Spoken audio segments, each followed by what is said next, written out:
Now, Henry Smith is the Conservative MP for Crawley and joins us now. Good morning to you. So, how concerned are you right now by the situation?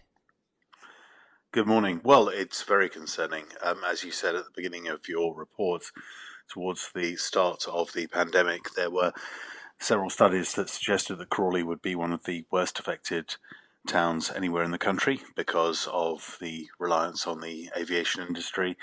And aviation was one of the first sectors of the economy to suffer as a result of the lockdown, and will be one of the slowest to recover. So the challenges for Crawley are particularly difficult, as your report, I think, accurately highlights.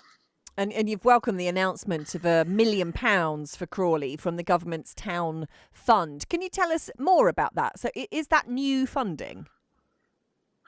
Yes, the Towns Fund is a government fund which is providing support for a number of communities up and down the country, Crawley being one of those. And last week, the Towns Fund provided £1 million of funding to ensure that one of the key projects was to ensure that superfast broadband is provided to the town to make sure that the infrastructure for the digital and future economy is certainly in place to help industries and companies to be able to grow when the lockdown is fully released, and indeed even before lockdown is fully released. And that comes on top of funding of just over £8 million as well for a Crawley Innovation Centre to try and help companies reskill and employees reskill into other sectors whilst we see our aviation sector recover. And is that enough, do you think? Could the government do more?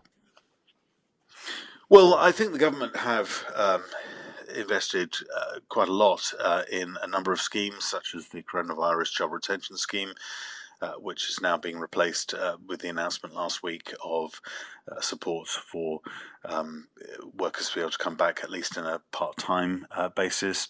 There's also been a lot of local self-employed support as well, which has come through. But we are facing an unprecedented challenge with COVID-19. It's a virus that none of us expected. It's something that has come about at best at the negligence of the communist dictatorship in Beijing. So it has presented unprecedented challenges to our region.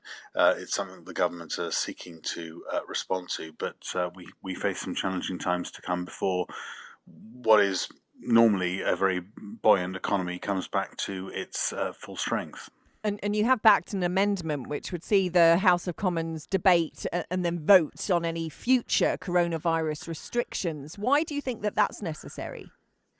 Well, I think 6 months ago it was right that emergency legislation was passed to allow the government to have the power to introduce measures to tackle, as I say, this unprecedented challenge.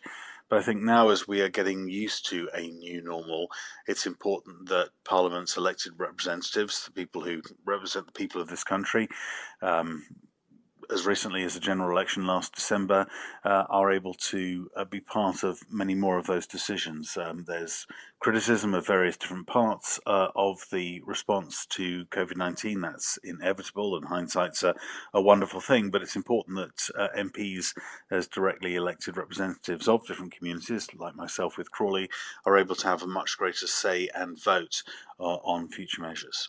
Good talking to you this morning. Thank you for your time. Henry Smith, Conservative MP for